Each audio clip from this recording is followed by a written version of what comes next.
उच्चकुलीन आणि पवित्र व्यक्तींची धम्मदीक्षा. वाराणसी नगरात यशस नावाचा एक राजपुत्र राहत होता. तो वयाने तरुण आणि दिसायला अत्यंत देखणा होता. तो आपल्या आईवडिलांचा अत्यंत आवडता होता. त्याच्याजवळ विपुल संपत्ती होती. त्याच्याजवळ मोठा लवाजमा असून त्यांचे अंतःपुरही मोठे होते. तो आपला सगळा वेळ फक्त नृत्य, मद्यपान आणि विलासात घालवी. काही काळ लोटल्यानंतर त्या सर्वांची त्याला शिसारी आली. या गर्दीतून कसे बाहेर पडावे?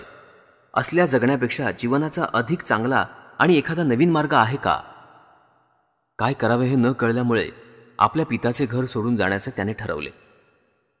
एका रात्री त्याने पित्याचे घर सोडले आणि तो इकडे तिकडे भटकू लागला. फिरता फिरता तो ऋषीपतनाच्या दिशेने वळला. थकवा आल्यावर तो खाली बसला आणि स्वतःशीच मोठमोठ्याने म्हणू लागला, मी कुठे आहे? यातून आता मार्ग कोणता?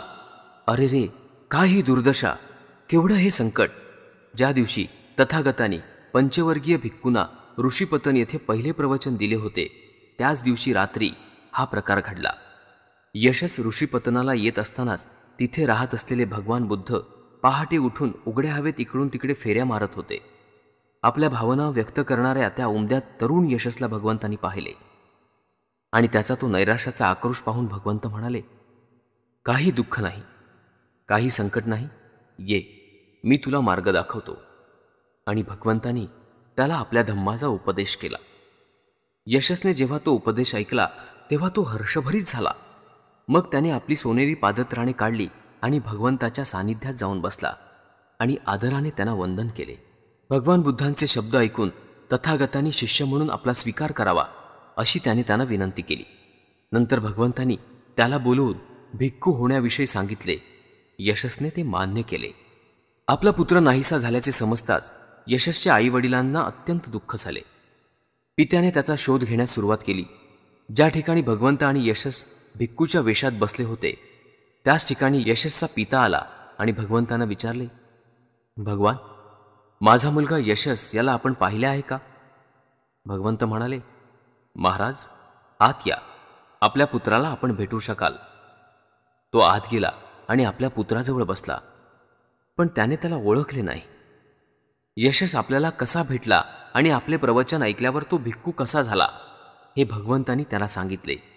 तेव्हा पित्याने पुत्राला ओळखले आणि आपल्या पुत्राने योग्य मार्ग स्वीकारल्याबद्दल त्यांना फार आनंद झाला.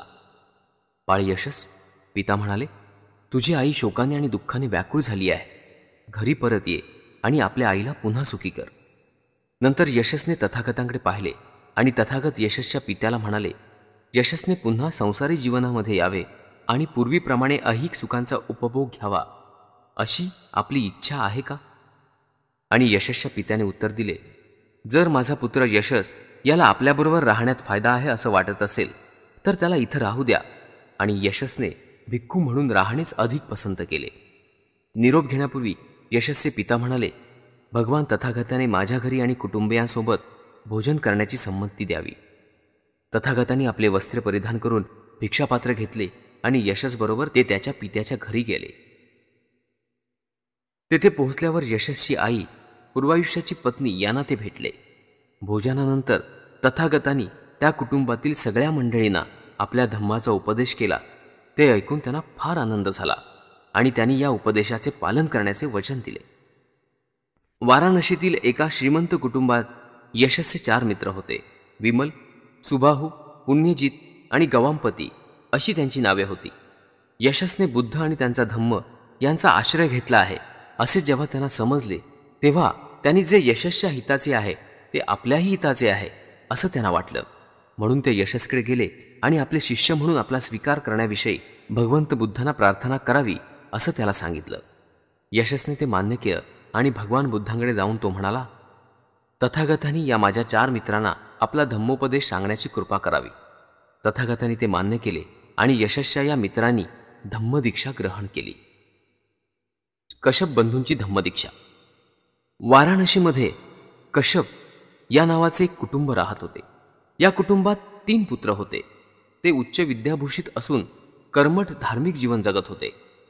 काही काळानंतर मोठ्या मुलाने संन्यास घेण्याचा विचार केला.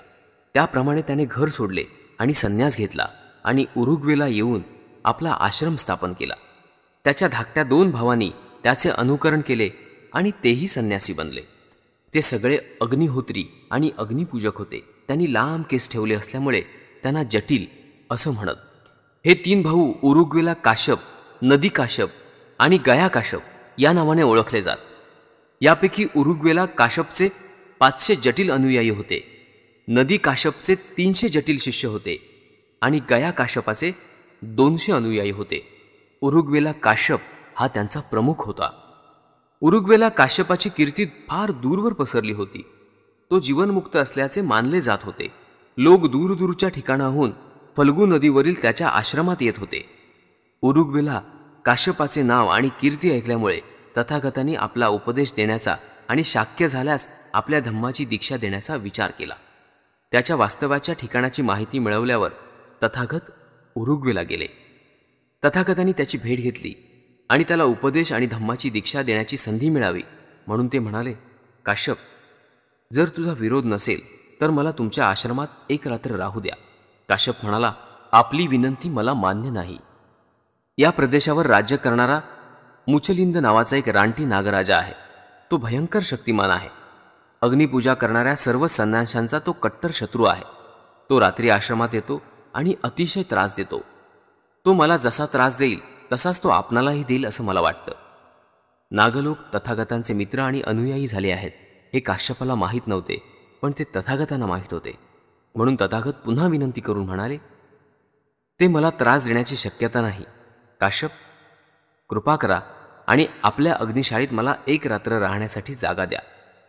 काश्यप अनेक अडचणी सांगू लागला आणि तथागत त्याला पुन्हा पुन्हा आग्रह करू लागले.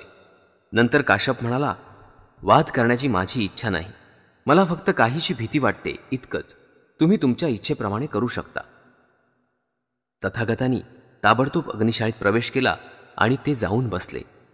नागराज मुचलिंद नेहमीच्या वेळीत खोलीत आला. काश्यपाच्या ऐवजी तथागत त्या ठिकाणी बसलेले त्याला दिसले. भगवंत बसलेले आहेत आणि त्यांच्या चेहऱ्यावर शांती आणि प्रसन्नता झळकत आहे. हे पाहून मुचलिंदाला वाटले की आपण एक महान विभूतींच्या सानिध्यात आलो आहोत आणि तो नतमस्तक होऊन त्यांची पूजा करू लागला. आपल्या अभ्यागताचे काय झाले असेल या काळजीने अस्वस्थ झाल्यामुळे काश्यपाला त्या रात्री झोप लागली नाही. बहुधा त्याला भस्मसात केले असेल या शंकेनेच तो भीतभीत उठला. नंतर उजाडल्यावर काश्यप आणि त्यांचे अनुयायी काय घडले आहे हे पाहण्यासाठी आले. मुचलिंदांकडून भगवंतांना काही दुखापत झालेली तर त्यांना दिसलीच नाही. उलट मुचलिंद भगवंतांची पूजा करीत असल्याचे त्यांना आढळले. हे दृश्य पाहून काश्यपाला वाटले की आपण एक महान चमत्कार पाहत आहोत. या चमत्काराचा परिणाम होऊन काश्यपाने तथागतांना आपल्याजवळ राहण्याची आणि आश्रम स्थापन करण्याची विनंती केली. त्यांची काळजी घेण्याचे आश्वासन दिले. तथागतांनी तेथे राहण्याचे मान्य केले. या दोघांचे हेतू निरनिराळे होते. काश्यपाचा हेतू मुचलिंद नागापासून आपणास संरक्षण मिळावे असा होता. तथागतांना वाटले की एके दिवशी काश्यपाला आपला धम्म उपदेश देण्याची आपणाला संधी लाभेल. पण काश्यपाने त्याच्याविषयी काहीच अनुकूलता दाखवली नाही.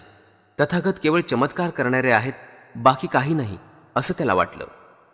एके दिवशी आपण स्वतःच त्या बाबतीत पुढाकार घ्यावा असं तथागतांना वाटलं आणि त्यांनी काश्यपाला विचारलं, तुम्ही अहंत आहात का? जर तुम्ही अहंत नसाल तर या अग्निहोत्रामुळे तुमचं हित होणार आहे. काश्यप म्हणाला, अहंत होणं म्हणजे काय आहे मला माहीत नाही. आपण मला स्पष्ट करून सांगाल का? नंतर भगवंत काश्यपाला म्हणाले, अष्टांग मार्गापासून विरोध करणाऱ्या सर्व वासनांना ज्याने जिंकले आहे तो अहर्त. अग्निहोत्रामुळे मनुष्य पापमुक्त होऊ शकत नाही.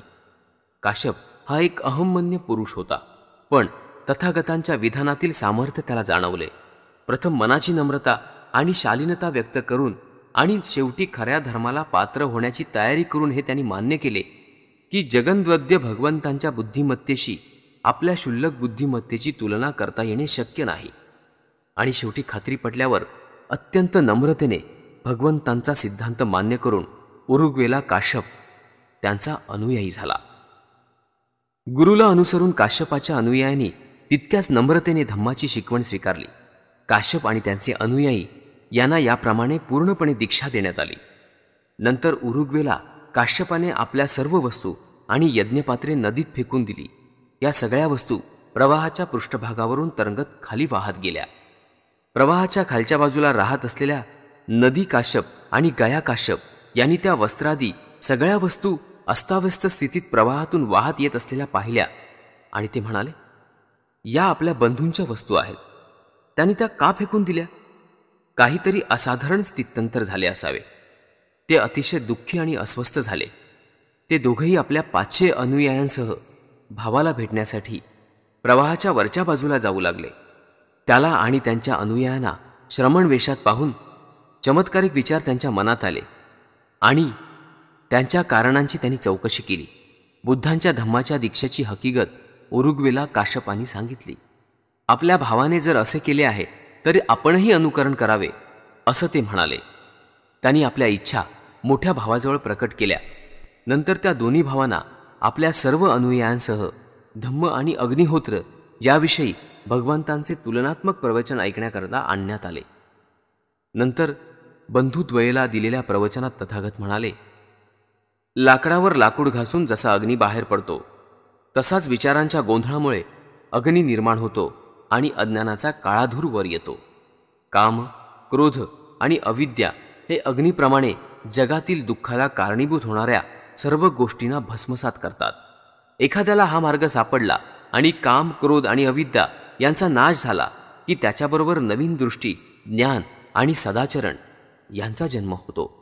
म्हणून एकदा माणसाच्या अंतःकरणात पापाविषयी घृणा निर्माण झाली की तिच्यामुळे तृष्णा नाहीशी होते आणि तृष्णा नाहीशी झाली की मनुष्य श्रमण म्हणतो. भगवान बुद्धांचे प्रवचन ऐकल्यानंतर त्या महर्षींचा अग्निपूजेविषयीचा आदर नष्ट झाला आणि बुद्धांचे शिष्य होण्याची त्यांनी इच्छा व्यक्त केली. काश्यपांची धम्मदीक्षा हा तथागतांचा महान विजय होता, कारण लोकांच्या मनावर त्यांचा जबरदस्त प्रभाव होता. सारीपुत्त आणि मोग्गलान यांची धम्मदीक्षा. तथागत राजगृहात राहत असताना तेथे संजय नावाचा एक प्रसिद्ध पुरुष राहत होता. सुमारे 250 परिव्राजक त्याचे शिष्य म्हणून त्याच्यासोबत राहत होते. त्याच्या या शिष्यवर्गात सारीपुत्त आणि मोग्गलान या नावाचे 2 तरुण ब्राह्मण होते. संजयाच्या उपदेशाने सारीपुत्त आणि मोग्गलान यांचे समाधान झाले नव्हते आणि ते यापेक्षा चांगल्या तत्वज्ञानाच्या शोधात होते. एके दिवशी सकाळी पंचवर्गीय भिक्खूंपैकी स्थवीर अश्वजित आपले एक चिवर परिधान करून आणि भिक्षापात्र आणि दुसरे चिवर हाती घेऊन राजगृह नगरात भिक्षेसाठी आला. अश्वजितांची धीर गंभीर चाल पाहून सारीपुत्त चकित झाला. वंदनीय अश्वजिताला पाहिल्यावर सारीपुत्त स्वतःशीच विचार करू लागला, खरोखरच हा पुरुष म्हणजे जगातील एक महान योग्यतेचा भिक्खू आहे. जर मी या भिक्खूकडे गेलो आणि मित्रा, तू कोणामुळे हे वैराग्य प्राप्त करून घेतले आहेस, तुझा गुरु कोण आहे, तू कोणाचा धम्म मानतोस, असं जर मी त्याला विचारलं तर काय हरकत आहे. पण मग सारीपुत्तांनी मनाशी विचार केला, या भिक्खूला हे विचारण्याची ही योग्य वेळ नाही. तो भिक्षेसाठी एका घराच्या आतल्या आवारात शिरला आहे. याचनांना उचित अशा पद्धतीने मी जर याच्या मागोमाग गेलो आहे तर काय हरकत आहे. आणि राजगृहातील आपली भिक्षा यात्रा संपवल्यानंतर वंदनीय अश्वजित मिळालेले अन्न घेऊन परत फिरला. नंतर ते ज्या ठिकाणी होते त्या ठिकाणी सारीपुत्त गेला. त्यांच्यासमोर जाऊन त्याने अभिवादन केले आणि अदबीनं त्यांच्याशी बोलून तो त्यांच्याजवळ उभा राहिला. अश्वजिताच्या जवळ उभा राहून परिव्राजक सारीपुत्तांनी त्याला विचारले, मित्रा, आपली मुद्रा शांत आहे, आपले रूप शुद्ध आणि तेजस्वी आहे. आपण कोणामुळे हे वैराग्य धारण केले आहे? आपला गुरु कोण आहे? आपण कोणाचा धम्म मानता? आपण कोणता धम्म मानता? अश्वजित म्हणाला, मित्रा, शाक्य कुळात जन्मलेला एक महान श्रमण आहे. त्याच्या नावाने मी ही परिव्रज्या धारण केली आहे. तोच माझा गुरु आहे आणि त्याच्याच धम्माला मी अनुसरले आहे. वंदनीय महाराज, आपल्या गुरुचा कोणता सिद्धांत आहे? त्यांनी आपणाला कोणता उपदेश केला आहे? मित्रा, मी केवळ एक तरुण शिष्य आहे. मी नुकतीच दीक्षा घेतली आहे आणि त्यांचा धम्म आणि त्यांचे शिष्यत्व हे मी नव्यानेच पत्करले आहे. मी तुला धम्माची तपशीलवार माहिती देऊ शकणार नाही, पण त्याचा अर्थ काय आहे हे मी तुला थोडक्यात सांगेन. नंतर परिव्राजक सारीपुत्त स्थवीर अश्वजिताला म्हणाला, ठीक आहे, आपणाला योग्य वाटेल त्याप्रमाणे विस्ताराने किंवा थोडक्यात सांगा, पण मला त्याचा अर्थ सांगा. मला फक्त त्याचा अर्थ हवा आहे, शब्दांचे अवडंबर कशाला. नंतर अश्वजिताने सारिपुत्ताला भगवान बुद्धांच्या उपदेशाचा सारांश समजावून सांगितला. त्याने सारिपुत्तांचे संपूर्ण समाधान झाले. सारिपुत्ता आणि मोग्गलान हे जरी सख्खे भाऊ नव्हते तरी ते सख्ख्या भावाप्रमाणे राहत असत. त्यांनी एकमेकांना वचन दिले होते, ज्याला सत्य प्रथम सापडेल त्यांनी ते दुसऱ्याला सांगावे असे त्यांचे परस्परांमध्ये ठरले होते. ठरल्याप्रमाणे मोग्गलान जिथे होता तिथे सारिपुत्त गेला. सारिपुत्ताला पाहून मोग्गलान म्हणाला, मित्रा, तुझी मुद्रा शांत आहे, तुझे रूप शुद्ध आणि तेजस्वी आहे. सत्य तुला खरंच गवसले आहे का? होय मित्रा, मला सत्याचे ज्ञान झाले आहे. मित्रा, ते ज्ञान तुला कसे झाले? नंतर सारिपुत्ताने त्याला अश्वजित बरोबर झालेल्या भेटीचा वृत्तांत सांगितला. नंतर मोग्गलान सारिपुत्ताला म्हणाला, मित्रा, चल आपण जाऊ आणि तथागतांना भेटू. भगवान तथागतच आपले गुरु होतील. सारिपुत्त उत्तरला, मित्रा, हे 250 परिव्राजक आपल्यामुळे येथे राहत आहेत आणि आपल्याला ते मानतात. त्यांचा निरोप घेण्यापूर्वी आपण त्यांना हे सांगू, मग त्यांना योग्य वाटेल त्याप्रमाणे ते करतील.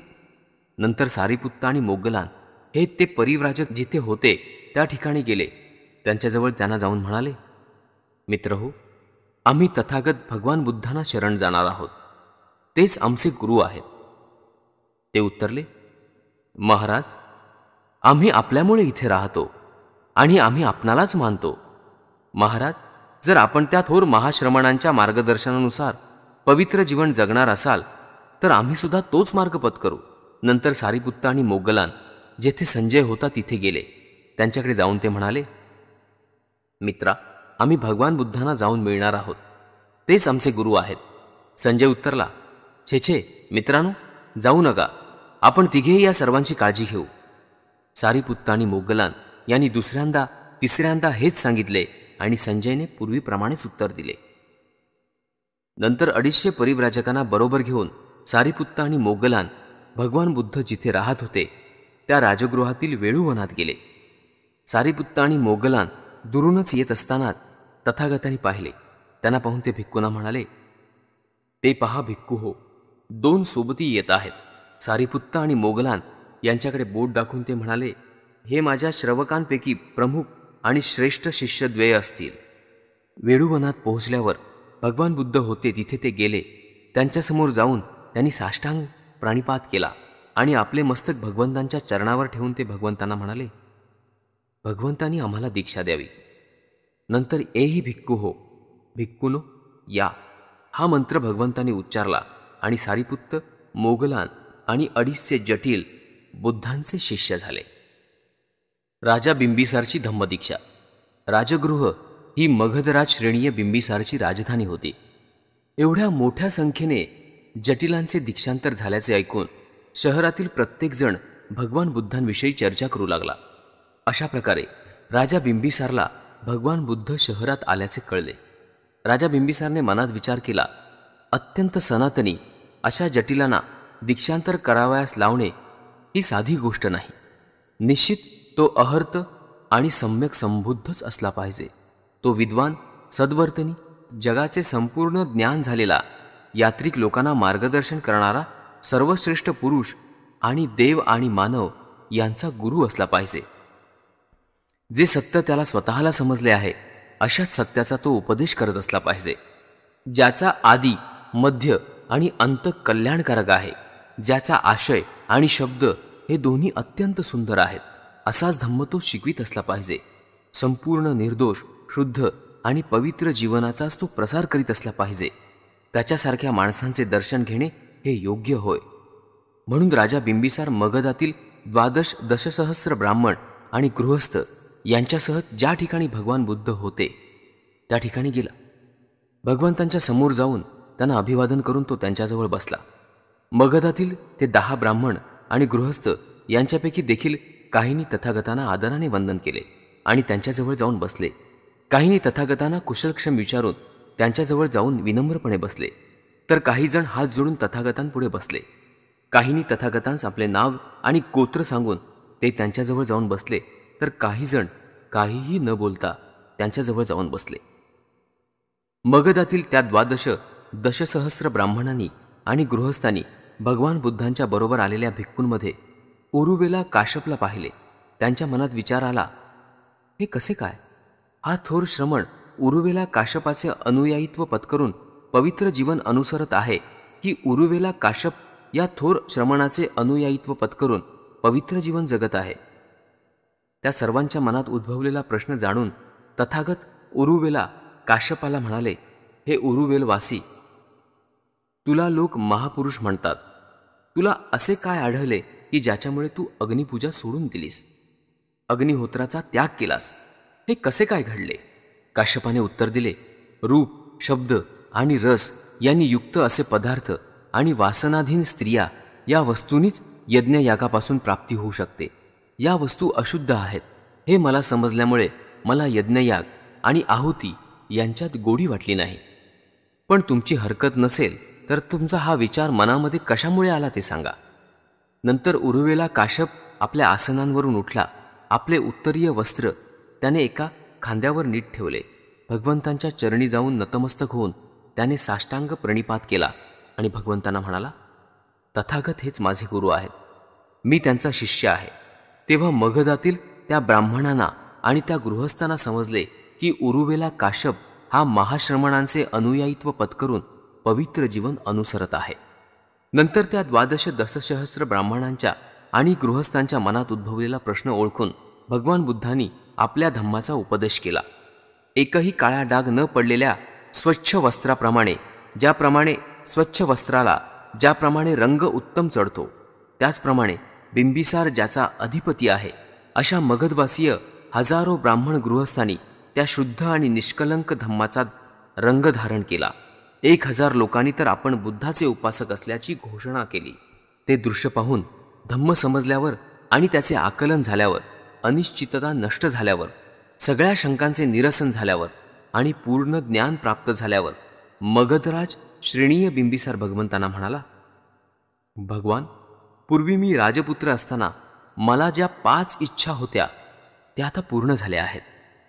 भगवन, पूर्वी मी राजपुत्र असताना माझ्या मनात विचार आला, मला राज्याभिषेक झाला तर काय बरं होईल. भगवान, माझी पहिली इच्छा होती ती तर आता पूर्ण झाली, आणि नंतर एखादा अहर्त सम्यक संबुद्ध माझ्या राज्यात आला तर किती चांगलं होईल, ही माझी दुसरी इच्छा होती. हे भगवन, तीही आता माझी पूर्ण झाली आहे, आणि त्या भगवंतांची सेवा करणं शक्य झाले तर किती बरं होईल, ही माझी तिसरी इच्छा होती. आणि भगवंत, आता तीही माझी पूर्ण झाली आहे. त्या भगवंताने आपला धम्म आपणाला शिकवावा अशी माझी चौथी इच्छा होती. आणि भगवंत, माझी तीही इच्छा पूर्ण झाली आहे, आणि त्या भगवंतांचा धम्म मला कळावा अशी माझी 5वी इच्छा होती. आणि भगवंत, माझी तीही इच्छा पूर्ण झाली आहे. भगवंत, पूर्वी मी राजपुत्र असताना या 5 इच्छा माझ्या होत्या. आश्चर्य, हे भगवन, आश्चर्य, जे विस्कळीत झाले आहे त्याची घडी नीट बसवावी, किंवा जे गुप्त होते आहे ते प्रकट करावे, किंवा वाट चुकलेल्याला मार्ग दाखवावा, किंवा ज्यांना डोळे आहेत त्यांना पाहता यावे म्हणून अंधारात दिवा आणावा. त्याचप्रमाणे भगवंतांनी अनेक मार्गाने धम्माची शिकवण दिली. हे केवढे आश्चर्य. भगवन, भगवान बुद्धाला, या धम्माला आणि भिक्खू संघाला मी शरण येतो आहे. भगवंतांनी आजपासून मला आपला आजन्म उपासक म्हणून माझा स्वीकार करावा. अनाथ पिंडकाची धम्मदीक्षा. सुदात्त हा कोशल देशाची राजधानी श्रावस्ती येथील एक रहिवाशी होता. या देशात राजा प्रसेनजित याचे राज्य होते. सुदात्त हा राजाचा कोषाध्यक्ष होता. गरिबांना उदार देणग्या देत असल्यामुळे सुदात्त हा अनाथ पिंडक म्हणून ओळखला जात असे. भगवान बुद्ध राजगृह येथे असताना आपल्या खाजगी कामानिमित्त अनाथ पिंडक येथे आले होते. राजगृह येथील ज्या व्यापारी संघाच्या श्रेष्ठींशी त्याच्या बहिणीचा विवाह झाला होता त्याच्याकडे ते उतरले होते. तो आला त्यावेळी श्रेष्ठींकडे भगवान बुद्ध आणि त्यांचे भिक्खू यांच्यासाठी भोजनाची एवढ्या मोठ्या प्रमाणावर तयारी असल्याचे त्याला आढळले की येथे एखादा लग्न समारंभ असावा किंवा राजाला आमंत्रण देण्यात आले असावे असे त्याला वाटले. वस्तुस्थिती समजल्यावर भगवान बुद्धांच्या दर्शनासाठी तो अत्यंत उत्सुक झाला आणि तथागतांना भेटण्यासाठी तो त्याच रात्री निघाला. आणि तथागतांनी त्या क्षणी त्याच्या हृदयातील शुद्ध भाव ओळखून सांत्वनपर शब्दांनी त्यांनी त्याचे स्वागत केले. आसनस्थ झाल्यावर अनाथ पिंडकाने एखाद्या धार्मिक विषयावर प्रवचन ऐकण्याची इच्छा व्यक्त केली. तथागतांनी त्याची इच्छा मान्य करून प्रश्न केला, आपले जीवन कोण घडवतो, तो ईश्वर वस्तुमात्राचा निर्माता आहे का? जर तो निर्माता ईश्वर असता, प्राणीमात्रांना आपल्या निर्मात्याच्या सत्तेच्या अधीन राहून निमूटपणे त्याच्यापुढे नमावे लागले असते. कुंभाराच्या हाताने घडवलेल्या मडक्याप्रमाणे त्यांची स्थिती झाली असती. जर ईश्वराने जग निर्माण केले असते तर दुःख, आपत्ती किंवा पाप अशासारखी कोणतीच गोष्ट असायला नको होती. कारण चांगल्या आणि वाईट अशा दोन्ही गोष्टींचा उद्भव त्याच्यापासूनच झाला पाहिजे. जर असे नसेल तर त्याखेरीज एखादे दुसरे कारण असले पाहिजे आणि मग तो ईश्वर स्वयंभू असणे शक्य नाही. याप्रमाणे ईश्वरांविषयी कल्पनांचा पाडा होता हे तुमच्या लक्षात येईल. आणखी असे म्हटले जाते की ब्रह्म हे जगत्तकरण असू शकत नाही. बीपासून झाड निर्माण होते त्याप्रमाणे आपल्या भोवतालच्या सर्व वस्तू कारणामुळे अस्तित्वात येतात. मग ब्रह्म हे सर्वच वस्तूंचे सारखेच कारण कसे काय असू शकेल? जर ते सर्वव्यापी असेल तर निश्चितपणे तो त्याचा निर्माता होऊ शकत नाही. आणखी असे म्हटले जाते की आत्मा हा निर्माता आहे. पण जर आत्मा हा निर्माता असेल तर त्याने सर्व वस्तू सुखकर का निर्माण केल्या नाहीत? कारण सुख आणि दुःख ही वास्तविक सत्य आहेत. ती आत्म्याने निर्माण केली असणे हे कसे शक्य आहे? दुसरे असे, निर्माता असा कोणी नाही किंवा दैव असे काहीही नाही आणि कार्यकारण भावही नाही. हे विधान तुम्ही मान्य केले तर आपले जीवन घडवण्याचा आणि सध्यानुसार साधने जुळून घेण्याचे काय प्रयोजन? म्हणून आमचे असं म्हणणं, अस्तित्वात असलेल्या सगळ्या वस्तू या कारणाशिवाय अस्तित्वात आलेल्या नाहीत. ईश्वर, ब्रह्म आणि आत्मा आणि कारणरहित असे दैव यापैकी कोणीही निर्माता नाही, तर आपल्याच कृत्याचे बरे वाईट परिणाम होत असतात. सर्व विश्व प्रत्युत्प समुत्पाद म्हणजे कार्यकारण भावाच्या सिद्धांतावर आधारलेले आहे आणि जी कारणे क्रियाशील असतात ती आमनसिक नसतात. उदाहरणार्थ पेला ज्या सुवर्णेचा केलेला असतो ते अंतर्बाह्य सुवर्णच असते. म्हणून आपण ईश्वर पूजेच्या आणि त्याच्या प्रार्थनांच्या थोतांडाचा त्याग करूया. ज्यांच्यापासून काहीही फायदा नाही अशा गूढ गोष्टींविषयी निष्फळ कल्पना करत बसून आपण स्वतःचेच नुकसान करून घेऊ नये. आत्मा आणि स्वार्थीपणा यांचा आपण त्याग करूया आणि कुशल कर्म करूया, म्हणजे त्याचे फळही आपणास चांगले मिळेल. अनाथ पिंडक म्हणाला, भगवंतांनी जे सांगितले त्यातील सत्य मला समजले आणि आपले मन मोकळे करावे अशी माझी इच्छा आहे. माझे बोलणे ऐकल्यावर मी काय करावे याविषयी भगवंतांनी मला उपदेश करावा. माझ्या आयुष्यात मला खूप कामे आहेत आणि विपुल संपत्ती मिळवल्यामुळे मी चिंताग्रस्त झालो आहे. तरीही माझ्या कामात मला आनंद वाटतो आणि त्यासाठी खूप परिश्रम घेतो. माझ्या पदरी पुष्कळ नोकर चाकर आहेत आणि माझ्या उद्योगधंद्याच्या यशावर त्यांचे जीवन अवलंबून आहे. आपले शिष्य परिव्रजेच्या सुखाची प्रशंसा करताना आणि जगातील अंशातीला दोष देत असताना मी ऐकले आहे. ते म्हणतात, तथागतांनी आपल्या राज्याचा आणि वारसा हक्कांचा त्याग केला आहे आणि सदाचरणाचा मार्ग शोधून कसे निर्वाण प्राप्त करावे याचे संबंध जगाला उदाहरण घालून दिले आहे. जे न्याय असेल ते करावे आणि आपल्या बांधवांना सुखी करावे याविषयी माझ्या मनाला उत्कंठा लागून राहिली आहे. म्हणून मला असे विचारायचे आहे, माझी संपत्ती, माझे घर, माझा व्यापार उदीम यांचा मी त्याग केलाच पाहिजे का? आणि आपल्याप्रमाणे धार्मिक जीवनाचा आनंद मिळवण्यासाठी गृहहीन झालेच पाहिजे का? तेव्हा तथागत म्हणाले, उदात्त आणि अष्टांगिक मार्गाने तो जातो त्या प्रत्येकाला धार्मिक जीवनाचा आनंद मिळतो. जो संपत्तीला चिकटून राहतो, ज्याने तिचे विष स्वतःच्या मनात पेरून घेण्यापेक्षा तिचा त्याग करणे अधिक चांगले.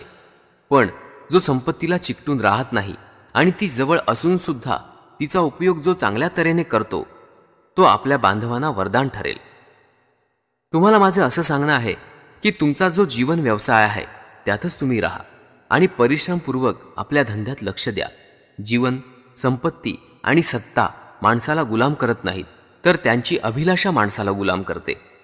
केवळ निष्क्रिय जीणे जगण्यासाठी जो भिक्खू संसार त्याग करतो त्याचा काहीही फायदा होत नाही, कारण आळसाचे जीणे घृणास्पद होय. निष्क्रियतेचा तिरस्कारच केला पाहिजे. माणसाने गृहहीन व्हावे किंवा संसार त्यागाची आवश्यकता वाटल्याशिवाय त्याने संसार त्याग करावा असा तथागतांचा धम्म सांगत नाही. माणसाने स्वार्थाच्या भ्रमातून मुक्त व्हावे, आपले चित्त शुद्ध करावे, सुख उपभोगांच्या तृष्णेचा त्याग करावा आणि सदाचरणाचे जीवन जगावे असा तथागतांचा धम्म सांगतो.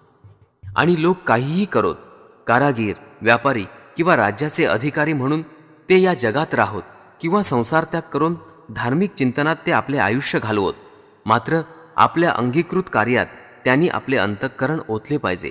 त्यांनी मेहनती आणि उत्साही असले पाहिजे. पाण्यात वाढणाऱ्या परंतु पाण्याचा स्पर्श न होणाऱ्या कमलाप्रमाणे ते असतील. जीवन संघर्षात कोणाचाही हेवा किंवा द्वेष करीत नसतील आणि या जगात ते स्वार्थाचे नव्हे तर परमार्थाचे जीवन जगत असतील तर आनंद, शांती आणि समाधान ही खात्रीने त्यांच्या मनात वास करतील. अनाथपिंडकाला सत्याचे हे दर्शन सर्वोत्कृष्ट, साधे आणि शहाणपणाचे असल्याचे दिसून आले. याप्रमाणे खऱ्या तत्वज्ञानात स्थिर झाल्यामुळे त्याने भगवान बुद्धांच्या चरणाशी मस्तक नमवले आणि हात जोडून त्यांना उपासकाच्या दीक्षेची विनंती केली. राजा प्रसेनजित याची धम्मदीक्षा. नंतर भगवान बुद्ध आल्याचे ऐकून राजा प्रसेनजित आपल्या राजेशाही इतमामासह जेतवन विहारात गेला. हात जोडून वंदन करत तो म्हणाला, माझे हे क्षुद्र आणि अप्रसिद्ध राज्य खरोखर भाग्यवान झाले आहे. आपल्यासारख्या सत्याचा राजा, धर्मराज, जगन्नायक उपस्थित असताना या राज्यावर आपत्ती आणि संकट कशी ओढावतील? ज्या अर्थी आता मला आपल्या पवित्र चरणांचे दर्शन झाले आहे त्या अर्थी धर्मामृताचे मला प्राशन करू द्या. ऐहिक संपत्ती ही अनित्य आणि नाशवंत आहे, तर धर्मरूपी धन शाश्वत आणि अविनाशी आहे. ऐहिक जीवनात जगणाऱ्या राजाचेही जीवन दुःखी असते, पण पवित्र जीवन जगणाऱ्या सामान्य माणसालाही मनशांती लाभते. सुखाची हाव आणि अभिलाषा यांना कंटाळलेल्या राजाची मनाची स्थिती ओळखून आणि ही संधी योग्य आहे असं जाणून भगवंत म्हणाले, हीन स्थितीत जन्माला आलेल्या लोकांनी धर्मापारायण मनुष्य पाहिला तर त्यांना देखील तिच्याबद्दल आदरभाव वाटतो. मग पूर्वपुण्याही लाभलेल्या अशा स्वतंत्र राजाला त्याच्याबद्दल किती आदर वाटत असेल. आणि म्हणून मी माझा धम्म थोडक्यात समजावून सांगत असताना महाराजांनी माझे म्हणणं नीट लक्षपूर्वक ऐकावे आणि आत्मसात करावे. आपली बरी वाईट कृत्ये नेहमीच छायेप्रमाणे आपला पाठपुरावा करतात. सर्वात अधिक गरज कशाची असेल तर ती करुणामय हृदयाची. आपल्या प्रजाजनांना एकुलत्या एक मुलाप्रमाणे माना. त्यांच्यावर जुलूम करू नका, त्यांचा नाश करू नका. आपल्या शरीराचा प्रत्येक अवयव आपल्या ताब्यात ठेवा. कुमार्गाच्या विचारांचा त्याग करा आणि सन्मार्गाने जा. दुसऱ्यांना पायदळी तुडवू नका, उच्चपदी चढू नका. दुःखिताला सुख द्या आणि आपला मित्र माना. राजेशाही बडेजावास अधिक महत्त्व देऊ नका किंवा तोंडपूजा करणाऱ्यांची गोड शब्दात केलेली स्तुती ऐकू नका. तपश्चर्येने स्वतःला क्लेश करून घेण्यात काहीही लाभ नसतो. म्हणून धम्माचे चिंतन करा आणि सदाचाराच्या नियमांचे महत्त्व ओळखा. दुःखाचे आणि अनिष्ट गोष्टींचे पर्वत आपल्याभोवती सर्वत्र उभे आहेत आणि खऱ्या धर्माचा प्रसार केल्यानेच त्यातून आपली सुटका होऊ शकेल. मग अन्याय करण्यात काय फायदा आहे? सगळे शहाणे लोक शारीरिक सुख उपभोगांची उपेक्षा करतात. ते कामवासनांचा तिरस्कार करतात आणि पवित्र जीवनाचा अवलंब करतात. झाडाला आग लागली तर त्याच्यावर पक्षी कसे राहू शकतील? जिथे वासना असते तिथे सत्य राहू शकत नाही. जे ज्ञान नाही तो विद्वान मनुष्य जर ऋषी म्हणून त्याची स्तुती होत असली तरी तो अज्ञानीच समजला पाहिजे. ज्याला हे ज्ञान झाले आहे त्यालाच प्रज्ञा प्राप्त होते. ही प्रज्ञा प्राप्त करून घेणे जीवनाचा एकमेव उद्देश आहे. तिच्याकडे दुर्लक्ष करणे म्हणजे जीवनाचे अपयशच आहे. सर्व पंथांची शिकवणूक आपल्यावरच केंद्रित झाली पाहिजे, कारण त्यांच्याखेरीज ज्ञान अशक्य आहे.